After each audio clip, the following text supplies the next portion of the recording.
शिवाजी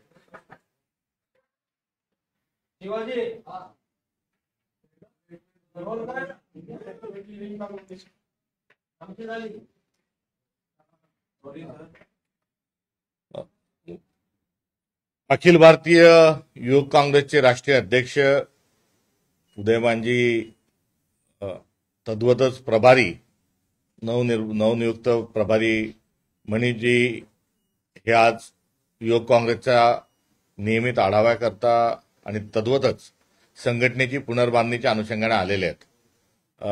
आज पत्रकार परिषदेमध्ये त्यांना आपल्याशी संवाद साधायचा होता। यापूर्वी डॉक्टर संपदांच्या घरी जेव्हा आम्ही गेलो होतो तेव्हा दिल्लीवरून राहुलजींच्या झालेल्या चर्चा आणि एकंदरीत या विषयाची गंभीरता लक्षात घेऊन राष्ट्रीय युथ काँग्रेस अध्यक्ष त्या ठिकाणी देखील आले होते। राहुलजींशी चर्चा करत असताना ते त्या ठिकाणी हजरही होते।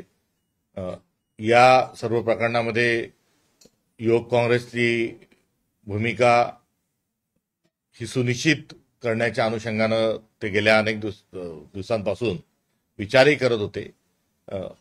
त्यांची राष्ट्रीय नेतृत्वाशी देखील या संदर्भात चर्चा झाली आहे। एसआयटी स्थापन झालेली आहे। राहुलजींशी चर्चा झाल्यानंतर एसआयटी स्थापन झाली। मात्र काँग्रेस पक्षाच्या ज्या दोन मागण्या होत्या की एसआयटी जी आहे ती अशी थातूरमातूर एसआयटी चालणार नाही, तर एसआयटी ही उच्च न्यायालयाच्या निवृत्त न्यायमूर्तींच्या अध्यक्षतेखालची एसआयटी व्हावी ही काँग्रेस पक्षाची असणारी मागणी होती।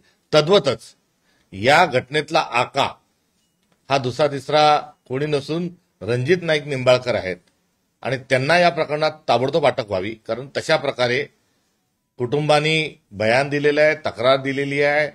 जी सुसाईड नोट जी आहे त्याचा दुसरा जो आशय आहे त्या सदरू महिलेनी डॉक्टर संपदानी जे पत्र लिहिलेलं आहे त्या पत्राच्या अनुषंगानं जी तक्रार आहे त्यानुसार रणजित नाईक निंबाळकर यांना अटक करण्यात यावी।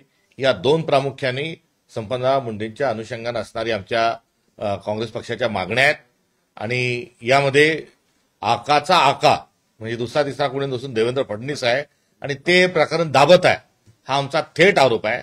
आणि जर ते दाबत नसतील तर त्यांनी ताबडतोबीनं या दोन्ही काँग्रेसच्या मागण्या पूर्ण कराव्यात। हा आजच्या या पत्रकार परिषदेचा राष्ट्रीय युवक काँग्रेसचे राष्ट्रीय अध्यक्ष यांचा हा आशय। मी त्यांनाही या ठिकाणी सूचना करतो की ते आपल्याला संबोधित करतील। धन्यवाद। मैं धन्यवाद करता हूं हमारे महाराष्ट्र कांग्रेस प्रेसिडेंट हर्षवर्धन जी का। हमारे साथ यूथ कांग्रेस के प्रेसिडेंट शिवराज जी भी हैं, प्रियंका जी हैं राष्ट्रीय सचिव यूथ कांग्रेस की, और खासकर आप सभी लोगों का जो समय निकाल के यहाँ आए। जैसे कि हमारे नेता हर्षवर्धन जी ने कहा कि डॉक्टर संपदा के साथ जो हुआ उसका दुख सिर्फ महाराष्ट्र के युवाओं को, महाराष्ट्र के लोगों को नहीं, पूरे देश के लोगों को है। और यही कारण है कि हम उनके घर भी गए थे, उनके माता पिता से भी बात की, उनके भाई से बात की, और जो वो कह रहे थे और जो उनकी डिमांड थी जो बिल्कुल जायज है कि एसआईटी की गठन हो और वो एसआईटी ऐसी बने जिसमें जो इंक्वायरी है वो न्यूट्रल हो, ट्रांसपेरेंट हो। अगर वही महाराष्ट्र गवर्नमेंट के अधिकारियों को उस एसआईटी में डालना था तो एसआईटी बनाने की जरूरत ही नहीं है, क्योंकि ये एसआईटी महाराष्ट्र गवर्नमेंट के मुख्यमंत्री जो हैं उनके अंडर ये लोग होंगे। और महाराष्ट्र के जो मुख्यमंत्री हैं वो अभी तक कोई इंक्वायरी शुरू नहीं हुई, कोई जांच शुरू नहीं हुई, मामला कोर्ट में गया नहीं, और 2 दिन के बाद ही इस महाराष्ट्र के मुख्यमंत्री फडणवीस जी ने ये बोल दिया कि वो जिसका आरोपी, जिसका नाम डॉक्टर संपदा ने लिखा था इसमें अपने सुसाइड नोट में, उसको, वो जो बीजेपी का फॉर्मर मेंबर पार्लियामेंट था, उसको क्लीन चिट तो महाराष्ट्र के मुख्यमंत्री जो बीजेपी के हैं उन्होंने पहले ही दे दी, जान से पहले ही दे दी। तो ये जो ऑफिसर्स हैं जो महाराष्ट्र गवर्नमेंट के अंडर काम करते हैं, इनको एसआईटी में डाल के किस तरह का ट्रांसपेरेंट की कार्रवाई होगी? ये हम तो चाहते ही हैं, ये उनका परिवार जो डॉक्टर संपदा का परिवार है वो भी चाहता है। फेयर इंक्वायरी के लिए कम से कम जो जजेस हैं, हाई कोर्ट के जजेस हैं, नहीं तो सुप्रीम कोर्ट के जजेस हैं, वो कमेटी में होने चाहिए ताकि किसी का पक्षपात ना हो और जो अपराधी हैं उनको बचाने की कोशिश ना हो। और जो लोग दोषी हैं, जिनका नाम उस चिट्ठी में था, जिनका नाम डॉक्टर संपदा लिख कर गई कि ये जो फॉर्मर मेंबर पार्लियामेंट एमपी खासदार जो रहे हैं बीजेपी के, उनका हाथ था और उनके कहने से ये सब हुआ, उनको पहले जेल में डालो। जब तक वो जेल में नहीं जाएगा तो हम किस तरह से मानेंगे कि वो इंक्वायरी में इन्फ्लुएंस नहीं करेगा, क्योंकि उनकी सरकार, उनकी पार्टी की सरकार है अभी महाराष्ट्र में, उनकी पार्टी का मुख्यमंत्री है जो क्लीन चिट दे चुका है उस फॉर्मर एमपी को। तो हम डिमांड करते हैं सबसे पहले उसको जेल में करें। और अगर ये ऐसा ये नहीं करते तो हमारे प्रदेश के प्रदेश अध्यक्ष यूथ कांग्रेस के शिवराज मोरे जी की अध्यक्षता में 10 तारीख को एक घेराव होगा, एक मैसिव घेराव होगा। मुख्यमंत्री बीजेपी के जो फर्नांडिस हैं, जिन्होंने क्लीन चिट दे दी उस अपराधी को, जान से पहले ही उनके घर का, उनके घेराव का, उनके घर का घेराव यूथ कांग्रेस करने जारी है। उसमें हमारे लीडर हर्षवर्धन जी भी होंगे और कांग्रेस पार्टी के लीडर्स भी होंगे। लेकिन ये घेराव हम करने जा रहे हैं क्योंकि ये आक्रोश पूरे युवाओं में है। अगर एक डॉक्टर, पढ़े लिखे डॉक्टर के साथ ऐसा हो रहा है तो बाकी लोगों के साथ कैसा होता होगा। और वो डॉक्टर संपदा जो एक बिल्कुल साधारण परिवार, पिछड़े परिवार से आती है, उसको दबाने का काम ये कर रहे हैं। ये सोच जो है मनुवादी सोच है, आरएसएस की सोच है, और ये पूरे देश में ऐसा हो रहा है। और साथ साथ हम ये भी डिमांड करेंगे, जब डॉक्टर समता के साथ गलत हो रहा था तो उसने डीसी को भी संपर्क करने की कोशिश की, डीएसपी से भी बात करने की कोशिश की, किसी ने मदद नहीं की। तो हमारी ये भी उम्मीद है जब कांग्रेस की सरकार आएगी, ऐसे केसेस पूरे देश में जब हुए, जैसे डॉक्टर संपदा का हुआ, रोहित वेमुला का हुआ, जो जो अधिकारी अपना काम करके कर सकते थे, समय में सही कार्रवाई करते, एक्शन लेते, तो ऐसी दुर्घटनाएं नहीं होती। पर उन अधिकारियों ने अपना काम समय से नहीं किया, नतीजा हमारे देश के युवा सुसाइड कर रहे हैं, आत्महत्या कर रहे हैं, परेशान होके। इस बीजेपी आरएसएस का जो स्ट्रक्चर है, सिस्टम है, इनसे परेशान होके। तो हमारी सीधी सी डिमांड है एसआईटी का गठन हो, और गठन में न्यूट्रल लोग हों, जजेस हों, वो लोग हों जो इनके प्रेशर में, बीजेपी के प्रेशर में नहीं है। और जो फॉर्मर खासदार एमपी जो बीजेपी का है, जिसके कहने में ये सब हुआ, जो डॉक्टर संपदा के ने लिख कर गए, उसको जेल में तुरंत डालें, नहीं तो ये घेराव होगा। और उसके बाद भी कांग्रेस पार्टी की लीडरशिप में, यूथ कांग्रेस के साथ हम ये कार्यक्रम, आगे जो संघर्ष है वो करते रहेंगे जब तक न्याय डॉक्टर संपदा को नहीं मिलता, उनके परिवार वालों को। तर 10 तारखेच्या एक म्हणजे आंदोलन आहे ते त्याचं स्वरूप कसं असणार आहे, त्यामध्ये कोण सहभागी होतील, याबद्दल सरकारला तुम्ही सूचित करणार? 10 तारीख का कैसे रहेगा आंदोलन? 10 तारीख को महाराष्ट्र महाराष्ट्राचे प्रांताध्यक्ष सकपाळ साहेब आणि आमचे राष्ट्रीय अध्यक्ष उदयभान चिमणी सगळी पार्श्वभूमी आपल्याला सांगितलेली आहे. 10 तारखेपर्यंत एक निष्पक्ष SIT स्थापन नाही केली तर आम्ही मुख्यमंत्र्यांच्या निवासस्थानाचा घेराव करू आणि त्यांच्या निवासस्थानी मोर्चा काढू. आणि मोर्चामध्ये आमचे सर्व नेते उपस्थित असतील आणि हजारोच्या संख्येने युवक देखील असतील, युवती असतील आणि सर्व सामाजिक संघटनेचे देखील सगळे कार्यकर्ते असतील, सामान्य नागरिक असतील. आणि या सगळ्यांचे आम्ही आवाज ऐकूनच आम्ही या मुद्द्यावर आलेलो आहे. कारण का गेल्या अनेक दिवसांपासून पूर्ण सगळा भावल्याचा खेळ चाललेला आहे. महिला आयोगाच्या अध्यक्षांची भूमिका, मुख्यमंत्र्यांची भूमिका, अनेक बाकीच्या मंत्र्यांचे स्टेटमेंट ऐकता तर हे मुद्द्यावरती कुठेतरी दुर्लक्ष केलं जाते. हा मुद्दा गांभीर्याने घेतला जात नाही आणि सरकारला जाग आणण्यासाठी, मुख्यमंत्र्यांना जाग आणण्यासाठी हे आम्हाला पाऊल उचलावं लागतं. 10 तारखेला हा घेराव करण्यात येईल की त्यानंतर? 10 तारखेला.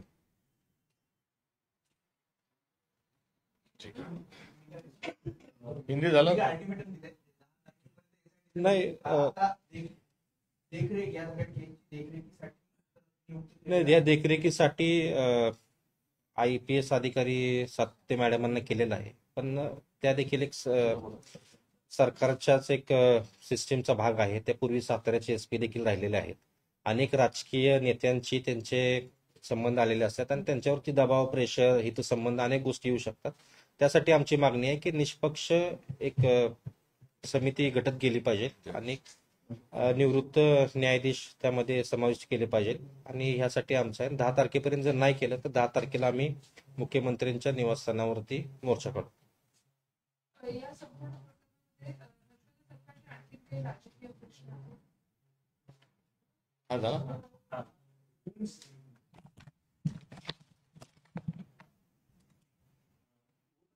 त्यावरून हे महाराष्ट्राच्या पातळीवर महाविकास आघाडी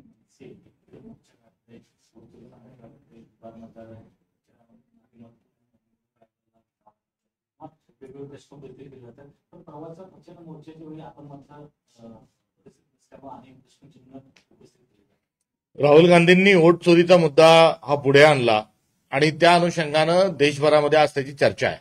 महाराष्ट्रात हा झालेला पहिला मोर्चा नाही आणि कदाचित हा शेवटचाही मोर्चा राहणार नाही. यापूर्वी अनेक मोर्चे जे निघाले त्यात काँग्रेस पक्ष सहभागी होता, मी स्वतःही सहभागी होतो. या संदर्भामध्ये 25,000 लोकांचा महाराष्ट्रातला सर्वात पहिला आणि सर्वात मोठा जो मोर्चा निघाला होता तो कामठी या ठिकाणी निघाला होता, ज्या कामठीचा उल्लेख राहुल गांधींनी त्यांच्या लेखामध्ये त्याचा उल्लेख केला होता. त्या ठिकाणी हा मोर्चा निघाला होता आणि या मोर्चामध्ये हा काँग्रेस पक्षाने काढला, मित्रपक्षांनी त्या ठिकाणी निमंत्रण होतं, मी त्या ठिकाणी हजर होतो आणि असे अनेक शिष्टमंडळ आम्ही निवडणूक आयोगाला भेटायला जाणे हेही केलं. एवढंच नाही तर याच्यातले जे किरण कुलकर्णी जे आहेत यांची नॉर्को टेस्ट करावी ही देखील काँग्रेसने मागणी केली होती. चोकलिंगम जे आहेत मुख्य एनरोलमेंट ऑफिसर, त्यांच्या कार्यालयातून ज्या झालेल्या गडबडी धानली आहेत त्या सांगितल्या होत्या.